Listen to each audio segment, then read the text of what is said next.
नमस्कार। दोपहर समाचार में आपका स्वागत है।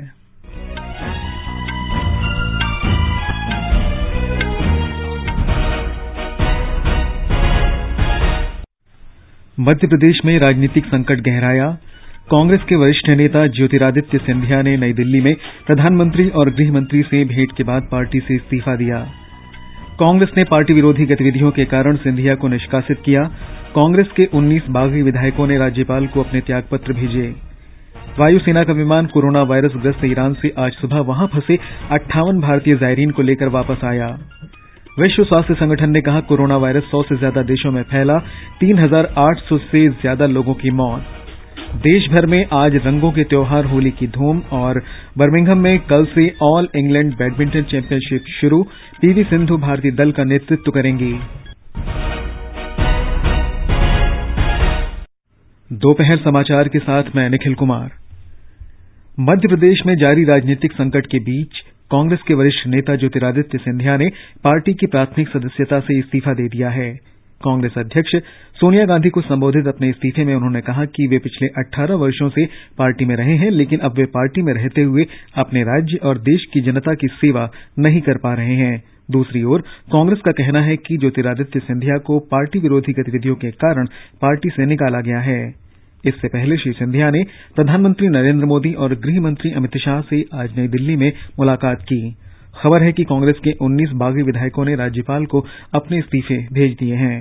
इधर मध्य प्रदेश में बदलते राजनीतिक घटनाक्रम के बीच आज कांग्रेस और भारतीय जनता पार्टी के वरिष्ठ नेता भोपाल में बैठकें कर रहे हैं। उधर कांग्रेस के वरिष्ठ नेता मुख्यमंत्री कमलनाथ के आवास पर इकट्ठा हो रहे हैं। इनमें दिग्विजय सिंह, जीतू पटवारी, बाला बच्चन, सज्जन सिंह वर्मा और सुरेंद्र सिंह बघेल शामिल हैं। कांग्रेस के वरिष्ठ नेता ज्योतिरादित्य सिंधिया के पार्टी से इस्तीफे के बाद मध्य प्रदेश में कमलनाथ के नेतृत्व वाली सरकार गिरने के कगार पर है। श्री सिंधिया के समर्थक विधायक और पदाधिकारी गण भी इस्तीफा दे रहे हैं। ग्वालियर चंबल क्षेत्र के राजनेता श्री सिंधिया के समर्थन में सामूहिक त्यागपत्र दे रहे हैं। राज्यपाल लालजी टंडन आज शाम भोपाल पहुंच रहे हैं। विशेषज्ञों का कहना है कि राज्य में पूरी स्थिति आज शाम तक स्पष्ट होगी। और अब ताजा जानकारी के लिए सीधे चलते हैं भोपाल में मौजूद हमारे संवाददाता संजीव के पास। हेलो। जी निखिल। संजीव, राज्य में हो रही राजनीतिक गतिविधियों के बारे में आपके पास क्या ताजा जानकारी है फिलहाल? जी निखिल, जैसे कि आपने भी अपने श्रोताओं को भी बताया है कि सिंधिया के इस्तीफे के बाद सरकार ऑलमोस्ट गिरने के कगार पर है और अब तक जो हमारी जानकारी है 6 मंत्रियों सहित 19 विधायकों ने इस्तीफा दे दिया है। इन सभी ने अपना इस्तीफा ईमेल के जरिए राज्यपाल को भेजा है और राज्यपाल लालजी टंडन छुट्टी पर लखनऊ गए हुए थे, तो वो भी आज शाम तक भोपाल आ सकते हैं। इस बीच भोपाल में भाजपा में बड़े आला नेताओं की बैठक चल रही है, जिसमें शिवराज सिंह चौहान, वीडी शर्मा, विनय सहस्त्रबुद्धे जैसे कई नेता शामिल हैं। जबकि कांग्रेस में मुख्यमंत्री के निवास पर उनके घर पर दिग्विजय सिंह, जीतू पटवारी, बाला बच्चन, सज्जन सिंह वर्मा, सुरेंद्र सिंह बघेल और भी कई नेता हैं जो भविष्य की रणनीति पर विचार कर रहे हैं। जी निखिल। संजीव, अब विधानसभा में सदस्यों की संख्या की स्थिति कैसी है, क्या गणित है? निखिल, सामान्य स्थिति में देखें तो मध्य प्रदेश में बहुमत के लिए 116 विधायकों की जरूरत होती है। अब तक कांग्रेस को 121 विधायकों का समर्थन प्राप्त था। इनमें कांग्रेस के खुद के 114 विधायक थे, जबकि समाजवादी पार्टी के 2, बसपा का 1 और 4 निर्दलीय भी कांग्रेस का समर्थन कर रहे थे। लेकिन चूंकि अब स्थिति बदल गई है, इसलिए ये कह सकते हैं कि शाम तक थोड़ा और स्पष्ट होगा। चूंकि इस्तीफे लगातार आ रहे हैं और अब तक 19 विधायक इस्तीफा दे चुके हैं, तो शाम तक ये स्पष्ट हो पाएगा कि कितने लोग उनके कमलनाथ के सपोर्ट में है। तो अब बहुमत के लिए कितने उसके आंकड़ों की जरूरत होगी। जहां तक कमलनाथ की तरफ से अभी तक कोई ऑफिशियल प्रतिक्रिया नहीं मिली है। कहा जा रहा है कि वे अपने समर्थक नेताओं के साथ मिलकर विभिन्न विकल्पों पर विचार कर रहे हैं। इनमें इस्तीफा, राज्यपाल को इस्तीफा देना भी शामिल है। जी संजीव जी, इस जानकारी के लिए आपका बहुत बहुत शुक्रिया। नोवेल कोरोना वायरस से जूझ रहे ईरान से 58 भारतीय जायरीन को लेकर भारतीय वायुसेना का एक सैन्य विमान आज सुबह गाजियाबाद के हिंडन एयरबेस पर उतरा। इन यात्रियों की चिकित्सा जांच की जा रही है। विदेश मंत्री डॉक्टर एस जयशंकर ने चुनौतीपूर्ण परिस्थितियों से निपटने में सहयोग के लिए ईरान में भारतीय दूतावास के अधिकारियों, वहां गए भारतीय चिकित्सा दल और भारतीय वायुसेना के अलावा ईरान के अधिकारियों को भी धन्यवाद दिया है। श्री जयशंकर ने कहा कि सरकार ईरान से अन्य भारतीयों को वापस लाने पर भी काम कर रही है। नोवल कोरोना वायरस के खतरे को देखते हुए मणिपुर सरकार ने मणिपुर सेक्टर से लगने वाली भारत म्यांमार अंतर्राष्ट्रीय सीमा को सील कर दिया है। राज्य के गृह विभाग ने एक आदेश में कहा कि म्यांमार से लगती अंतर्राष्ट्रीय सीमा के आर पार लोगों की आवाजाही रोक दी गई है। मोरे शहर के गेट नंबर 1 और 2 तथा मणिपुर सेक्टर के पास अन्य सीमा चौकियों पर आवागमन बंद कर दिया गया है। म्यांमार के साथ मणिपुर की सीमा लगभग 400 किलोमीटर लंबी है। म्यांमार की सीमा कोरोनाग्रस्त चीन से भी लगती है। महाराष्ट्र में पुणे के मंडल आयुक्त दीपक महेसेकर ने कहा है कि कोरोना वायरस से संक्रमित 2 मरीजों का पुणे में नायडू अस्पताल के अलग वार्ड में इलाज किया जा रहा है। अब उनकी हालत स्थिर है। उन्होंने कहा कि इन दोनों लोगों ने फरवरी के अंतिम सप्ताह में राज्य के विभिन्न जिलों के 40 लोगों के एक समूह के साथ दुबई की यात्रा की थी। श्री महेसेकर ने बताया कि इन समूह के व्यक्तियों की जानकारी संबंधित जिला अधिकारियों को दी गई है और वे उन पर नजर रखे हुए हैं। पश्चिम बंगाल में कोरोना वायरस के मद्देनजर एहतियात के तौर पर विश्व भारती विश्वविद्यालय ने रविन्द्र भवन संग्रहालय को आम लोगों के लिए अगली सूचना तक बंद रखने की घोषणा की है। इससे पहले राज्य में बसंत उत्सव भी रद्द किया गया था। केरल में कोविड-19 के 6 और मामले आज सामने आने से राज्य में इस संक्रमण से ग्रस्त लोगों की संख्या बढ़कर 12 हो गई है। पेश है हमारे संवाददाता की एक रिपोर्ट। केरल में कोरोना वायरस कोविड-19 के बढ़ते मामलों को देखते हुए राज्य हाई अलर्ट पर है। 12 पॉजिटिव मामलों में से 5 लोग इटली से लौटे हैं। हालांकि सभी की हालत स्थिर बनी हुई है। मुख्यमंत्री पिनाराई विजयन ने कहा कि सरकार के महीने भर के सभी सार्वजनिक कार्यक्रम रद्द किए जा रहे हैं। कक्षा 7वीं तक की परीक्षाएं स्थगित कर दी गई हैं, लेकिन कक्षा 8वीं से 12वीं तक की परीक्षाएं तय कार्यक्रम के अनुसार चलेंगी। मुख्यमंत्री ने लोगों से सार्वजनिक कार्यक्रमों और समारोहों से बचने का आग्रह किया है। राज्य में 1116 संदिग्ध लोगों पर निगरानी रखी जा रही है। लोगों से चिकित्सा निर्देशों का पालन करने का अनुरोध किया गया है। साथ ही राज्य सरकार ने कहा है कि कोरोना वायरस कोविड-19 के संक्रमण की फर्जी खबर फैलाने वालों पर सरकार कानूनी कार्रवाई करेगी। तिरुवनंतपुरम से मयूषा की रिपोर्ट के साथ समाचार कक्ष से मैं योगेंद्र पाल सिंह। विश्व स्वास्थ्य संगठन ने कहा है कि 100 से अधिक देशों में घातक नोवल कोरोना वायरस कोविड-19 के फैलने के बाद इसके वैश्विक महामारी बनने का खतरा बढ़ गया है। हालांकि संगठन ने यह भी कहा कि अब भी इस वायरस पर नियंत्रण किया जा सकता है।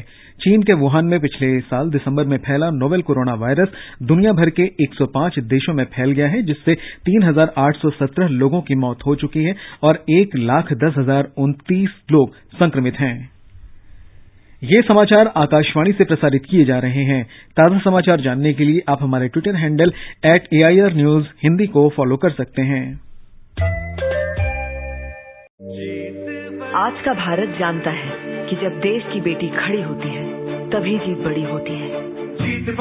जीत रहा है देश नारी को सम्मान देकर, शौचालय बनवाकर। शौच सुबह के अंधेरे में जाओ या रात को, शौचालय बना तो अंधेरा छटा। जीत बड़ी कर रहा है देश उज्ज्वला योजना से महिलाओं को धुएं से आजाद कर। रसोई से तो बस अम्मा के खांसने की आवाज आती थी, अब देखो गुनगुनाती भी है। दिख रही है ये जीत जब घर हो रहे हैं महिलाओं के नाम प्रधानमंत्री आवास योजना से। पहले सिर्फ नाम की घरवाली थी, अभी सच की घरवाली। 8 करोड़ गैस कनेक्शन, 11 करोड़ शौचालय और मुद्रा योजना से 15 करोड़ महिलाओं को लाभ। भारत सरकार के ऐसे कई कदमों से ये साबित हो रहा है कि जब देश की बेटी खड़ी होती है तभी जीत बड़ी होती है।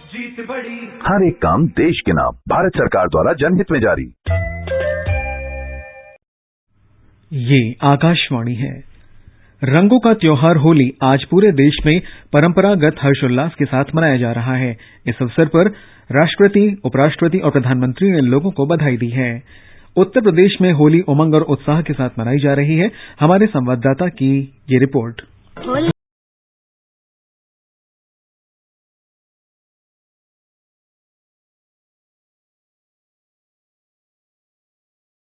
होलिका दहन के बाद से ही पारंपरिक अंदाज में होली की शुरुआत हो गई थी। पूजा के बाद लोगों ने एक दूसरे को प्रसाद देकर और रंग लगाकर होली की बधाई दी। रंगों के इस महाउत्सव की निराली छटा मथुरा और वृंदावन में नजर आ रही है। पूरा शहर होली की उमंग में डूबा हुआ है। कल चतुर्वेदी समुदाय का मशहूर डोला विश्राम घाट से निकाला गया, जो शहर के प्रमुख रास्तों से होकर गुजरा। आज सुबह से ही भजन की धुन पर नाच गाकर रंगों, फूलों और मिठाइयों के साथ ही समाज के हर तबके के लोग होली का आनंद ले रहे हैं। इस अवसर पर बरेली में ऐतिहासिक राम बारात भी निकाली गई। सुशील चंद्र तिवारी, आकाशवाणी समाचार, लखनऊ।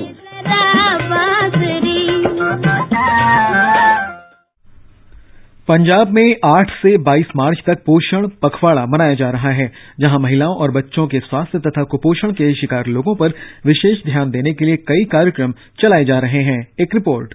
पंजाब जैसे प्रदेश में भी राष्ट्रीय पोषण कार्यक्रम का महत्व कम नहीं है। अन्नदाता के तौर पर जाने जाते इस प्रदेश में कई बार पौष्टिक आहार न लेने के कारण बच्चे और महिलाएं खून की कमी या अन्य विकारों का शिकार हो जाते हैं। साहिबजादा अजीत सिंह नगर मोहाली के माजरी ब्लॉक के बाल विकास कार्यक्रम अधिकारी हरमीत कौर ने आकाशवाणी संवाददाता को बताया कि कई बार महिलाएं या बच्चे आयरन तो ले रहे होते हैं, लेकिन साथ में विटामिन सी नहीं लेते। इससे आयरन लेने का भी लाभ नहीं होता। राष्ट्रीय पोषण कार्यक्रम के तहत उन्हें सब बताया जाता है। हरमीत कौर ने बताया, कई बार उन्होंने लगता है कि खाना तो खा रहे हैं पर फिर भी खून नहीं बन रहा। वो सारी चीजें पूरी जी स्कीम को केटर करदियां ने। ये पूरी जी स्कीम है, इस चीजों का ही कॉम्बिनेशन है। अश्विनी कुमार शर्मा, आकाशवाणी समाचार, चंडीगढ़। रेल मंत्रालय ने देश में विश्व स्तरीय तकनीकी और सेवाओं के साथ निजी यात्री रेलगाड़ियां चलाने के प्रायोजन से ऑपरेटरों के लिए नियम और शर्तें निर्धारित करने के वास्ते सचिवों के एक समूह का गठन किया है। रेल मंत्री पीयूष गोयल ने लोकसभा में एक प्रश्न के उत्तर में ये बात कही। फिलहाल देश में कोई भी रेल यात्री सेवा निजी ऑपरेटरों के द्वारा नहीं चलाई जा रही है। ये समाचार हमारी वेबसाइट newsonair.com और हमारे mobile app news on AIR Hindi पर भी उपलब्ध हैं। दोपहर समाचार में आपका फिर स्वागत है। बर्मिंघम में कल से शुरू हो रही ऑल इंग्लैंड बैडमिंटन चैंपियनशिप में पीवी सिंधु भारतीय चुनौती की शुरुआत करेंगी। पूर्व रजत पदक विजेता साइना नेहवाल और किदाम्बी श्रीकांत अधिक अंकों के साथ जीत दर्ज कर शीर्ष 16 खिलाड़ियों में स्थान बनाने की कोशिश करेंगे ताकि वे ओलंपिक के लिए क्वालीफाई कर सकें। 6 बार के विश्व चैंपियन एमसी मैरी कॉम और अमित पंघाल सहित 3 भारतीय मुक्केबाजों ने ओलंपिक खेलों में जगह पक्की कर ली है। विश्व चैंपियनशिप में कांस्य पदक जीतने वाली सिमरनजीत कौर कल दूसरी वरीयता प्राप्त मंगोलिया की नामुन मोंगखोर को हराकर ओलंपिक के लिए क्वालीफाई करने वाली तीसरी मुक्केबाज बन गई हैं। फिडे विमेन्स ग्रां प्री में भारतीय ग्रैंड मास्टर द्रोणवल्ली हारिका और कजाकिस्तान की जानसाया अब्दुमलिक के बीच 7वें दौर का मुकाबला ड्रॉ रहा। स्विट्जरलैंड के लुसाने में कल रात हुए मुकाबले में नंबर 2 खिलाड़ी हारिका दोनों रूसी खिलाड़ियों से आधे अंक कम यानी 4.5 पर रही और 30 चालों के बावजूद अब्दु मलिक पर बढ़त हासिल नहीं कर सकी। आज 8वें दौर में हारिका का मुकाबला बल्गेरिया की एंटोनेटा स्टेफानोवा से होगा।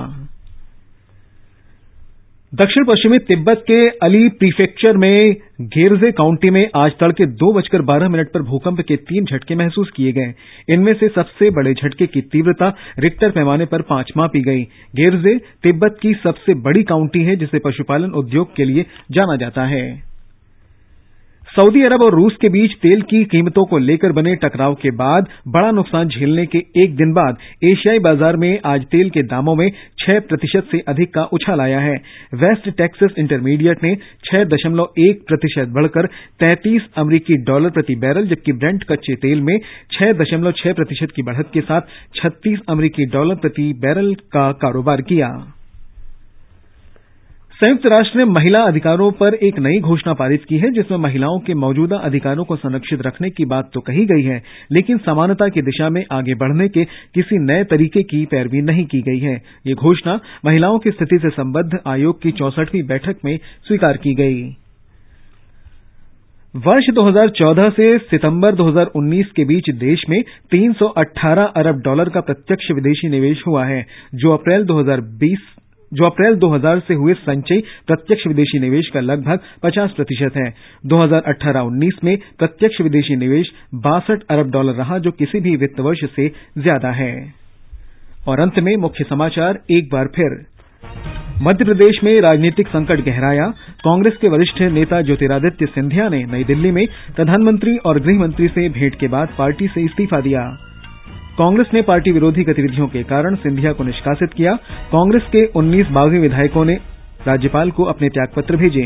वायुसेना का विमान कोरोना वायरस ग्रस्त ईरान से आज सुबह वहां फंसे 58 भारतीय जायरीन को लेकर वापस आया। विश्व स्वास्थ्य संगठन ने कहा कि कोरोना वायरस 100 से ज्यादा देशों में फैला, इसके कारण 3800 से ज्यादा लोगों की मौत। देश भर में आज रंगों के त्योहार होली की धूम और बर्मिंघम में कल से ऑल इंग्लैंड बैडमिंटन चैंपियनशिप शुरू। पीवी सिंधु भारतीय दल का नेतृत्व करेंगे। इसके साथ ही दोपहर समाचार का ये अंक समाप्त हुआ। नमस्कार।